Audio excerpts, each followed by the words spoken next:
Good morning students. आज का हमारा टॉपिक है electric field intensity.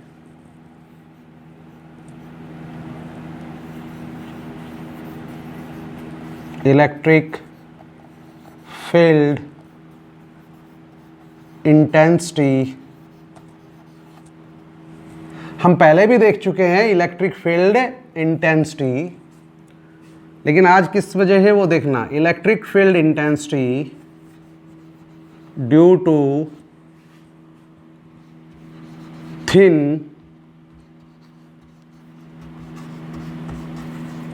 Infinite plane sheet of charge. Electric field intensity due to thin infinite plane sheet of charge. तो आज किस वजह से देखेंगे? Thin infinite plane sheet of charge की वजह से देखेंगे इलेक्ट्रिक फील्ड इंटेंसिटी। बेटा इंपॉर्टेंट टॉपिक है, कर लेना इसको।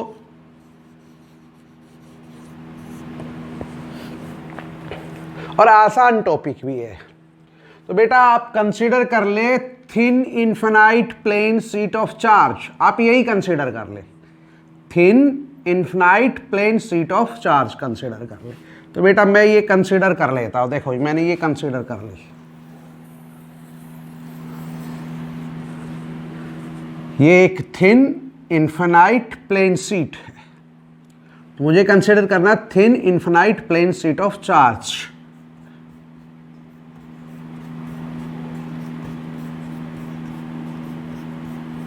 ओके बेटा, तो मैंने कंसीडर क्या किया?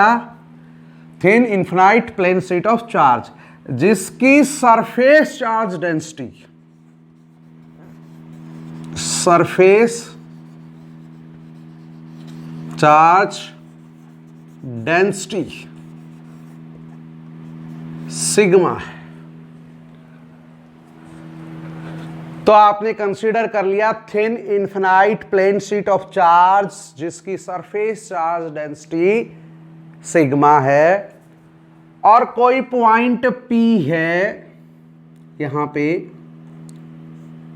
और आप इस P पॉइंट पर इलेक्ट्रिक फील्ड इंटेंसिटी कैलकुलेट करना चाह रहे हो due to thin infinite plane sheet of charge. आप समझे इस चीज को। आप इस thin infinite plane sheet of charge की वजह से इलेक्ट्रिक फील्ड इंटेंसिटी कहां कैलकुलेट करना चाह रहे हो? आप चाह रहे हो P पॉइंट पर। तो बेटा एक कंसेप्ट है, जरा वो समझे।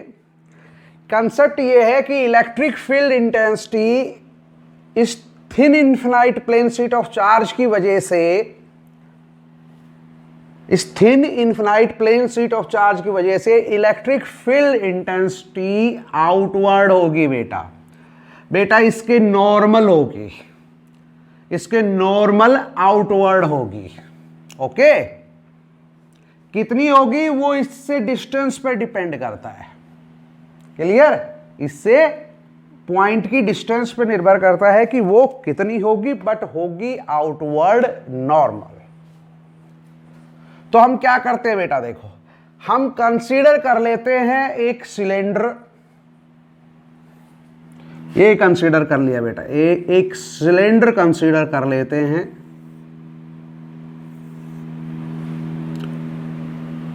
जिसका क्रॉस सेक्शनल एरिया जो है बेटा वो है ds।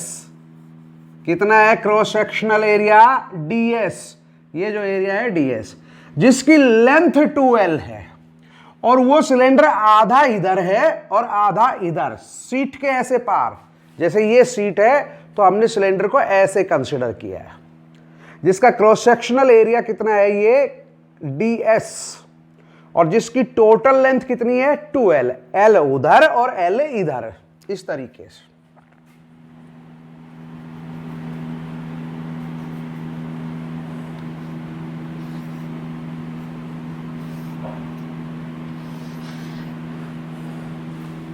इस तरीके से बेटा। तो बेटा यहां से लेके वहां तक लेंथ कितनी है? 2l। टोटल लेंथ कितनी है?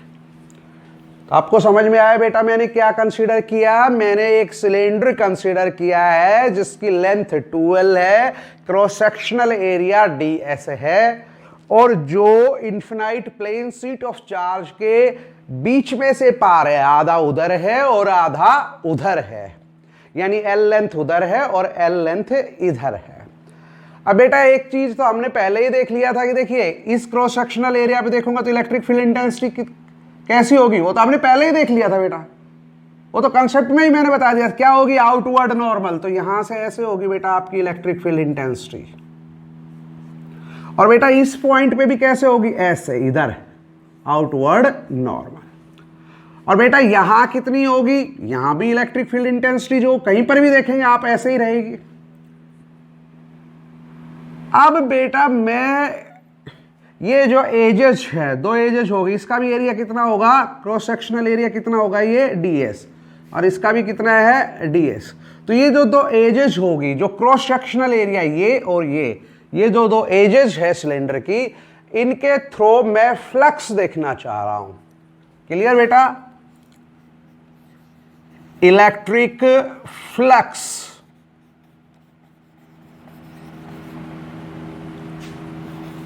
थ्रू एजेस तो कितना होगा बेटा? देखिए बेटा एक तो 2 है, तो मैं एक का निकालूंगा उसी का डबल कर दूंगा। दूसरा वो होगा आपका इलेक्ट्रिक फील्ड इंटेंसिटी और क्रॉस सेक्शनल एरिया का जो ds वेक्टर है ये, उसका dot product. Electric field intensity और क्रॉस सेक्शनल एरिया का डॉट प्रोडक्ट। तो E डॉट ds इसका बना और इतना ही बना इसका, तो हो गया 2E डॉट ds। बेटा मैंने ऐसा डबल क्यों कर दिया, उसका कारण है, सुनो।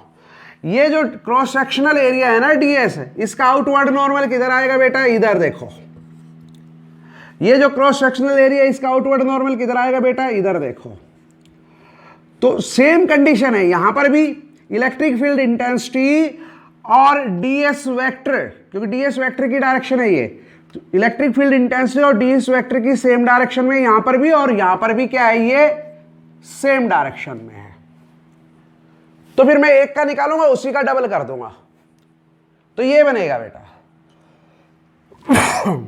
कितना होगा जरा देखिए, 2 इसका मैग्नीट्यूड इलेक्ट्रिक फील्ड इंटेंसिटी का, ds वेक्टर का मैग्नीट्यूड, कोस दोनों के बीच में एंगल।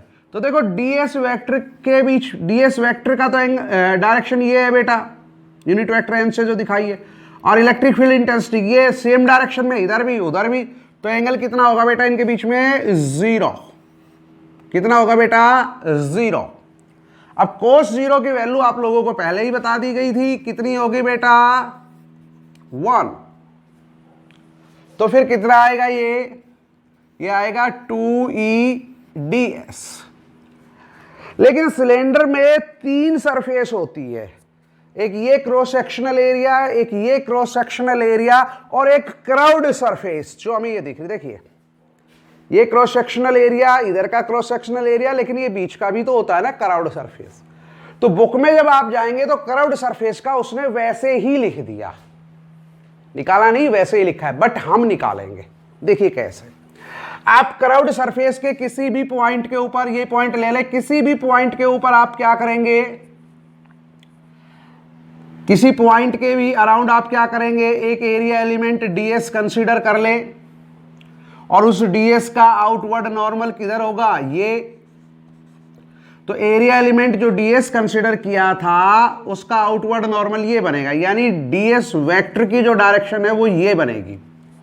और बेटा यहां पर इलेक्ट्रिक फील्ड इंटेंसिटी की डायरेक्शन कौन सी है, वही है देखो।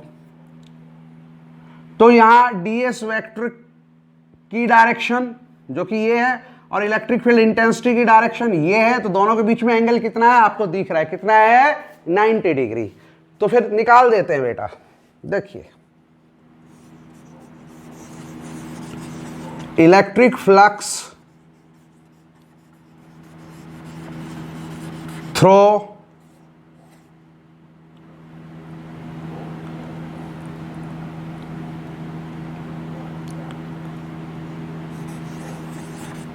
Curved surface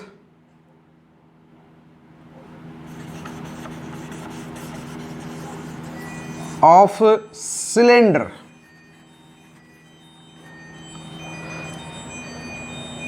electric flux through curved surface of cylinder. तो बेटा कितना होगा देखिए, वही इलेक्ट्रिक फील्ड इंटेंसिटी और एरिया का डॉट प्रोडक्ट। लेकिन बेटा यहां पे तो देखो आपका पास एरिया एलिमेंट है, जबकि एरिया तो पूरे कर्व्ड सरफेस का लेना है। तो इसलिए क्या करेंगे, integration over closed surface S, या क्लोज्ड सरफेस एस किसको मान लिया गया है, कर्व्ड सरफेस को, क्योंकि कर्व्ड सरफेस भी क्या है, क्लोज्ड सरफेस है। तो इसको ऐसे लिखेंगे आप, इतना बनेगा बेटा।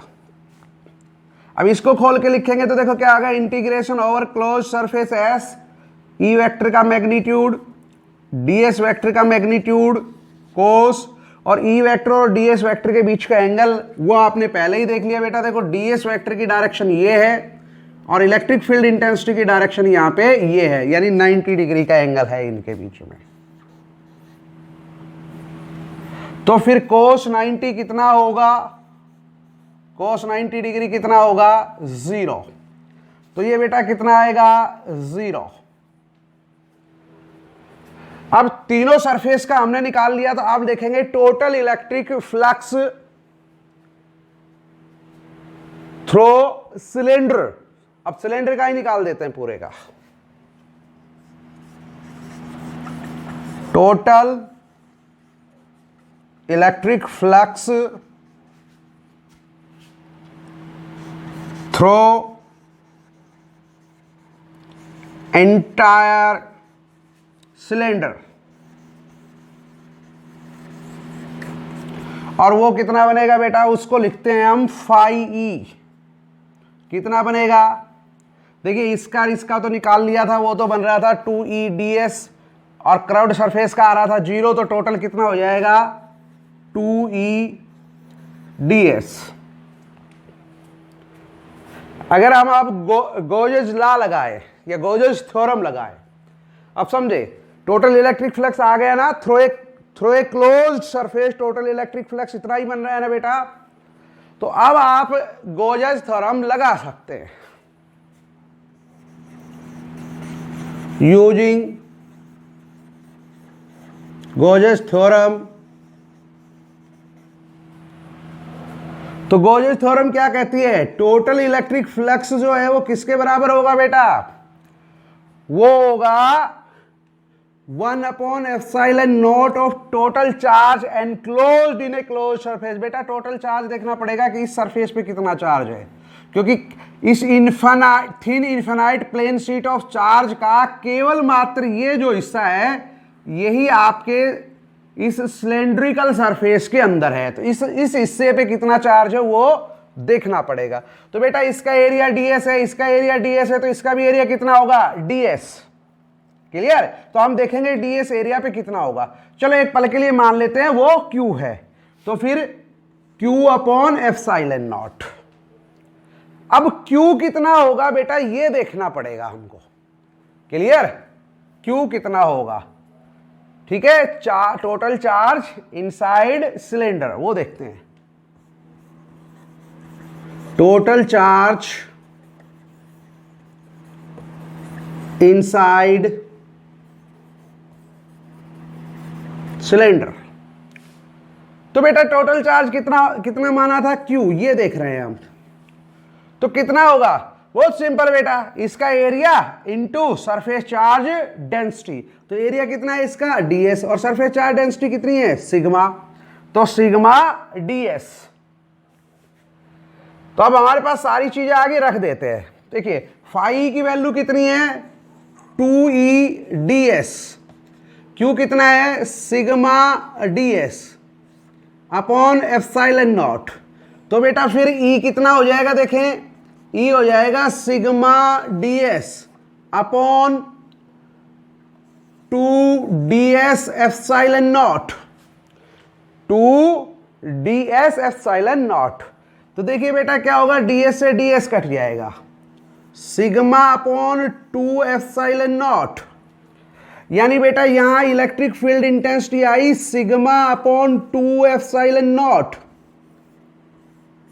और बेटा यहां आप नोट करें कि जो इलेक्ट्रिक फील्ड इंटेंसिटी आ रही है due to thin infinite plane sheet of charge, due to thin infinite plane sheet of charge, वो ये आ रही है। और इसमें आपको कहीं पर भी डिस्टेंस दिखाई नहीं दे रही। जो डिस्टेंस हमने यहां से यहां तक की ली थी, आप 2r भी ले सकते हैं, मैंने 2l ले लिया, कोई फर्क नहीं पड़ता है। तो यहां से इसकी डिस्टेंस कितनी है बेटा, l। तो l का तो इसमें कोई जिक्र ही नहीं है, यानी l का तो कोई इश्यू ही नहीं है, कोई मसला नहीं है l का। तो इसका मतलब इलेक्ट्रिक फील्ड इंटेंसिटी डिस्टेंस के इंडिपेंडेंट होती है। Infinite plane sheet of charge से पॉइंट कितनी भी दूरी पे हो, इलेक्ट्रिक फील्ड इंटेंसिटी इतनी ही होगी, डिस्टेंस का कोई रोल नहीं है। यहां सारा का सारा रोल है सरफेस चार्ज डेंसिटी का।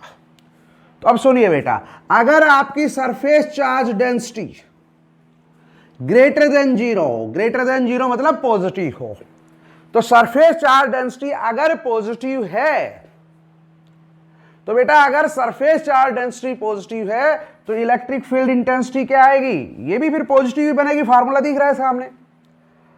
यानी सरफेस चार्ज डेंसिटी अगर ग्रेटर देन जीरो है, तब आपका ये इलेक्ट्रिक फील्ड इंटेंसिटी ये या ये जो भी आपका आ रहा है वो यूनिफॉर्म होगा और आउटवर्ड नॉर्मल होगा। ऐसे यूनिफॉर्म होगा और आउटवर्ड नॉर्मल। लेकिन देखिए ये लिख देता हूं पहले, यूनिफॉर्म एंड आउटवर्ड नॉर्मल। लेकिन बेटा अगर ऐसा हो कि आपकी surface charge density less than zero है, यानी आपकी सरफेस चार्ज डेंसिटी नेगेटिव है, तब भी आपकी इलेक्ट्रिक फील्ड इंटेंसिटी क्या होगी, यूनिफॉर्म तो होगी, लेकिन इनवर्ड होगी, फिर इनवर्ड नॉर्मल। तो इलेक्ट्रिक फील्ड इंटेंसिटी यूनिफॉर्म तो हर केस में होगी, चाहे आपकी सिग्मा पॉजिटिव हो चाहे नेगेटिव हो, यूनिफॉर्म हर केस में होगी ये।